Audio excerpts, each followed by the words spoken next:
Hi folks, OCA here. Dolby's immersive audio technology, Dolby Atmos, may have been designed for movies, but in the past 3 or so years it has found its way into the music domain as well. Today, thousands of Dolby Atmos music tracks are available on streaming devices such as Tidal, Apple Music, and Amazon. Dolby even has a dedicated Dolby Live venue in Las Vegas where concerts can be delivered to audiences in real-time Dolby Atmos. The format is designed to create a 3D listening experience with sound objects placed in specific locations in the audio mix. The result is an atmospheric sound, hence the name Atmos, creating a dome of audio with the audience at the center. Ultimately, your Dolby Atmos music experience is going to come down to how effective your Atmos setup is. Apparently, Dolby Labs has an Atmos music creation guide where they introduce an Atmos music target curve with strict tolerances, as you see here.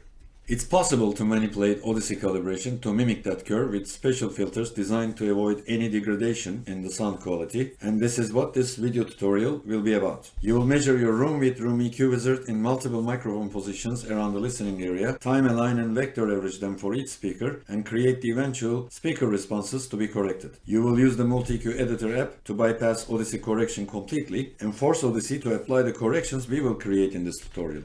You will find full instructions on how to do this in a previous video, Supreme Audyssey Calibration, linked here at the top right corner of the screen. We will not be going through these steps again here. We will focus on the filter creation.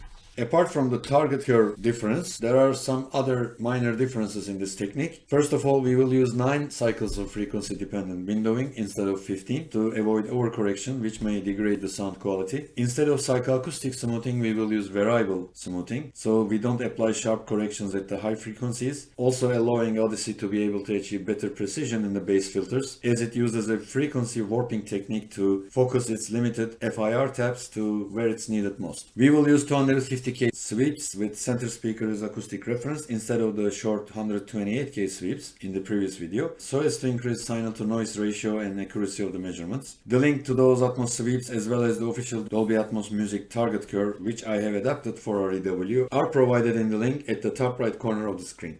We will use Java exclusive drivers instead of ASIO drivers because you do not need to disengage drivers in REW to switch between Windows Media Player and REW sweeps. Just closing WMP window is enough to make the switch. Now at this point you will have transferred your default ADY file filled with perfect speaker response data to your receiver, measured at multiple points and calculated your final speaker responses from these measurements. You have kept the microphone still at the central listening position, and you have aligned your speaker distances. Your receiver settings will be something like this. Speaker levels are at all 0, distances aligned to the best of your amplifier's distance accuracy. Just notice here that my center speaker acoustic reference channel in fact is 3 meters from the listening position, but I reduced it by the same amount as 300 meters per second over 343 meters per second, the speed of sound inaccuracy in the receiver, so that it applies the distance correction for the actual size of my room, which is 3 meters. Okay, and every other distance is calculated relative to this number here, if you remember from the first video. So this is one thing you should be careful about. It could be 3 meters and these would all be larger, but then would be producing the sound for a larger room than my room.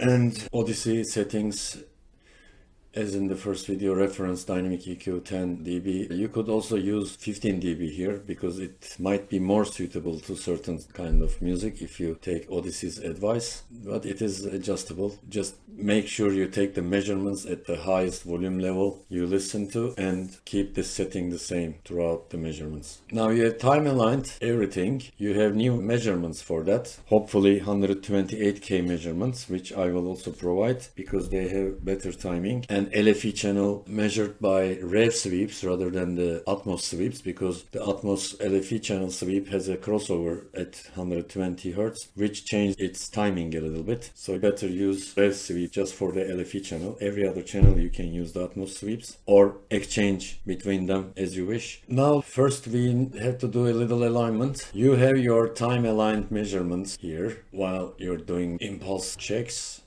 The best I could do is come within 50 microseconds of each other.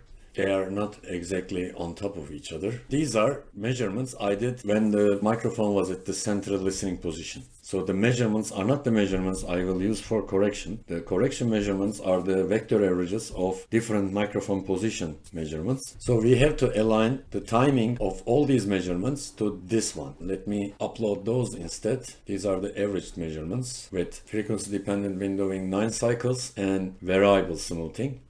Okay. I could just go ahead, and these are not time aligned, as you see. They're all over the place, but you could just go ahead and do a, when C is at the top, just a cross correlation align to all of that, and watch here. They will all be aligned. Actually, it miscalculates because of the weird impulse response of the center speaker. You can time align them, then they will be on top of each other. Yeah, you could just do that and then start your correction filters, but that would be wrong because your receiver aligns them like this.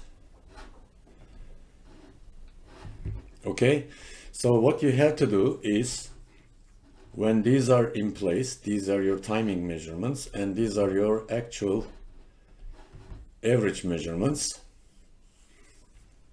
Okay, it's a little bit of a not an easy job to do, but make sure your timing measurements are on top of your average measurements. So open average measurements after time alignment measurements. For example, front left and your average front left measurement. Copy selections to overlay graphs. Yes, and you have to align your average measurements to your speaker's actual distance measurements, not to time zero, but what your receiver can do. It's quite easy. When both of them are selected, FL will be always on top of the other FL anyway, so you just cross correlation align. And then you click FR and cross correlation align, and you can see it on the SPL graph very easily. And then SLA with SLA, cross correlation align. We don't even see the two SLAs together. Yeah, like this, cross correlation align. So you have to do all that. I'm not gonna do this now, just not to lose time. This is how you're gonna time align them, because small differences there, especially with the subwoofer, will change the actual phase responses and your crossover adjustments will not be accurate. Okay, that's why you have to do that. Now let's get rid of the time alignment measurements.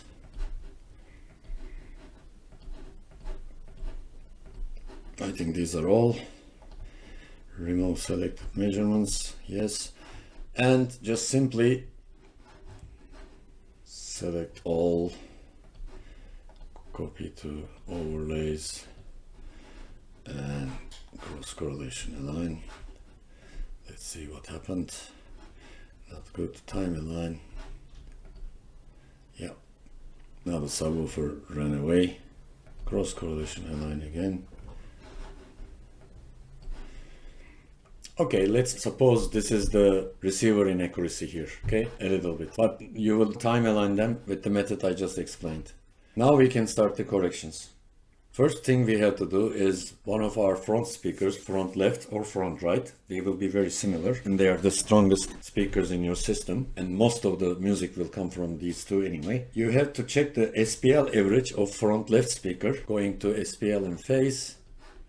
That's the only tab you can do this. From 500 Hertz to 8000 Hertz. Let's magnify so that we can accurately click maybe one more time. 500 and 8000 are not both on the screen, so we have to do like that. So 500, somewhere here, shift, keyboard shift and mouse left click, and then drag the mouse until 8000 Hertz. There is 799 and 801, so 801. This will give you here the average SPL between these frequencies of front left speaker, 68.3 dB. Okay, 68.3. Now you go to AudioSpL, untick subwoofer because it's irrelevant, controls, align SPL from 2000 Hz 4 octaves, that is from 500 Hz to 8000 Hz, 68.3. Since I've already done it, the figures are there. Okay. Now you align the volumes of the speakers between 500 Hz to 8000 Hz. The reason we do that is we keep the speakers level at high frequencies, so we apply most of the corrections in low frequencies, which is the correct way of applying digital correction to a speaker. You don't want to touch high frequencies as much as Audyssey does, and this is for music, so it's important. Once you have done that, you will see in the information window the offset applied to every speaker. For center, it applied 3.52 dB plus. Front left, 0.03, because front left we already measured. Front right, 0.07. These two are close to each other. Surround left, minus 1.75. Surround right, 0.01.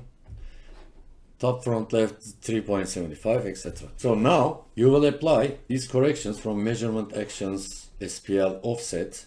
These are already moved on the screen, but the thing is you cannot change your SPL level 3.52 in your receiver. You can do 3.50 multiples of 0.5.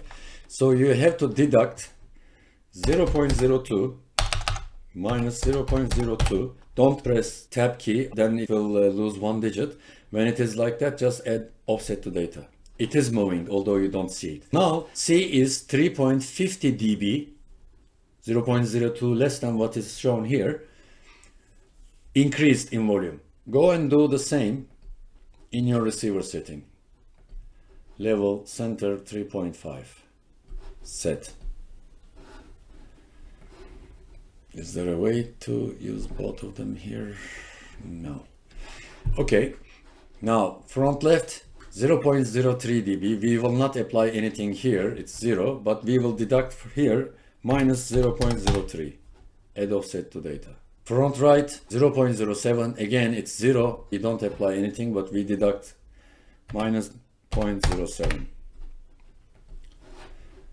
SLA, minus 1.75. Now this can either be minus 2 or minus 1.5. What is SRA like? It's the same, so let's do it 1.5.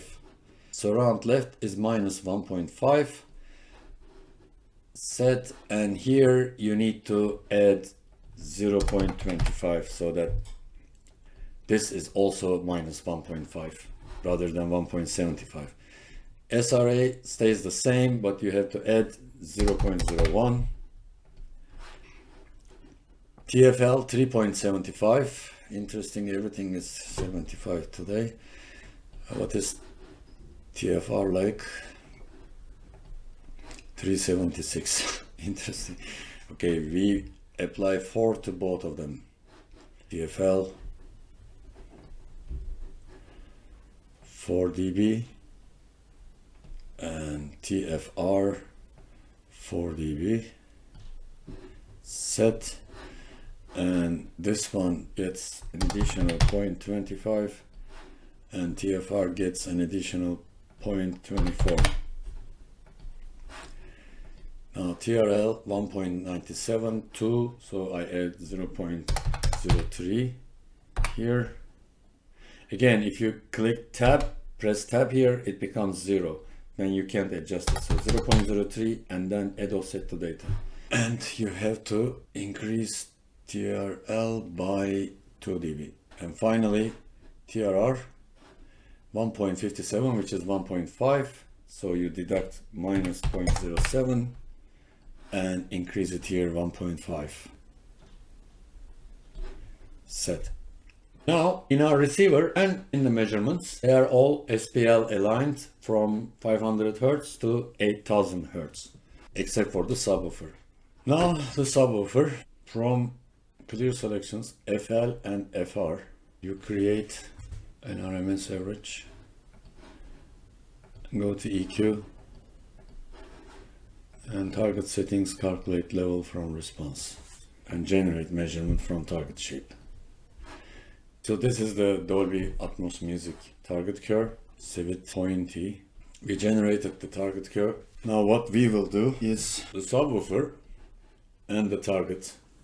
How much SPL offset should be applied to the subwoofer? You can do it visually, but the proper way of doing it, as we did for the front left speaker. Okay, this time from 20 Hertz to 167 Hertz. This is where the Dolby Atmos target curve turns into a straight slope. And the average dB of our subwoofer is 82.6 dB. Okay, my subwoofer cannot produce 20 Hertz, so I can even do from 167, for example, something like 34, which it's 32, 33, something, but as you see, the level is very close, no matter how far you go. And in the target curve, it's fixed, by the way. So go all the way to 20 and 82.6, okay? Now let's do the same for the target. Don't forget 82.6. So the target curve from this 167, it is 167, I measured it before, yeah. Actually, I created this curve. So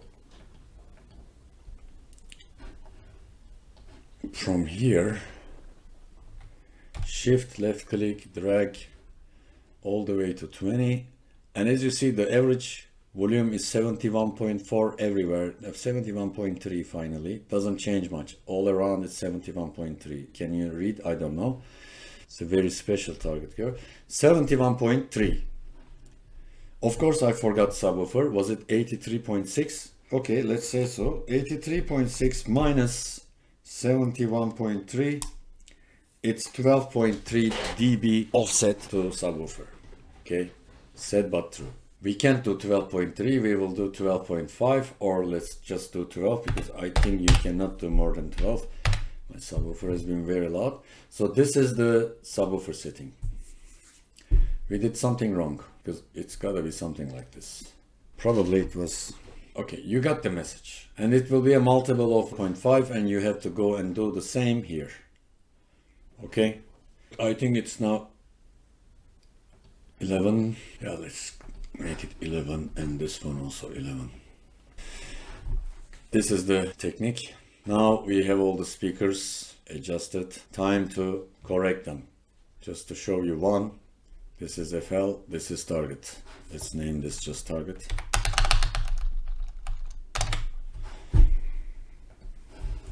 It's an inversion technique for music now. Trace arithmetic.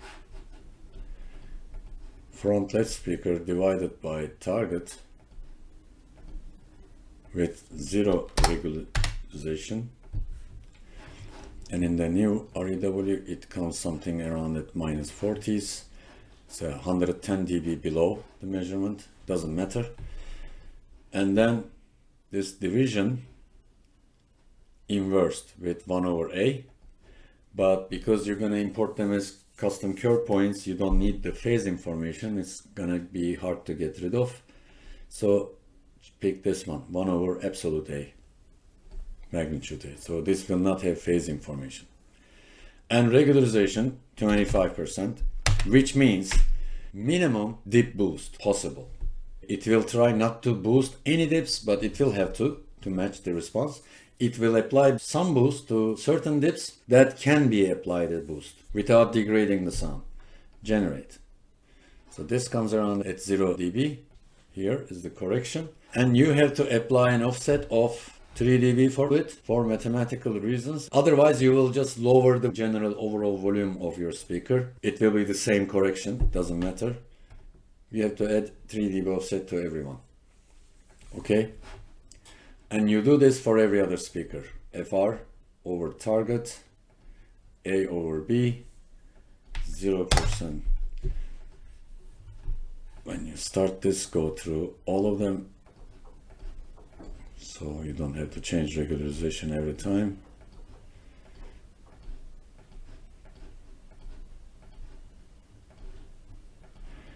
and finally subwoofer.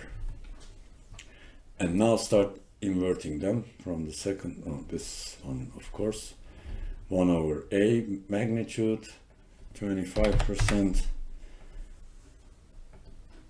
the other 1/A, the other 1/A,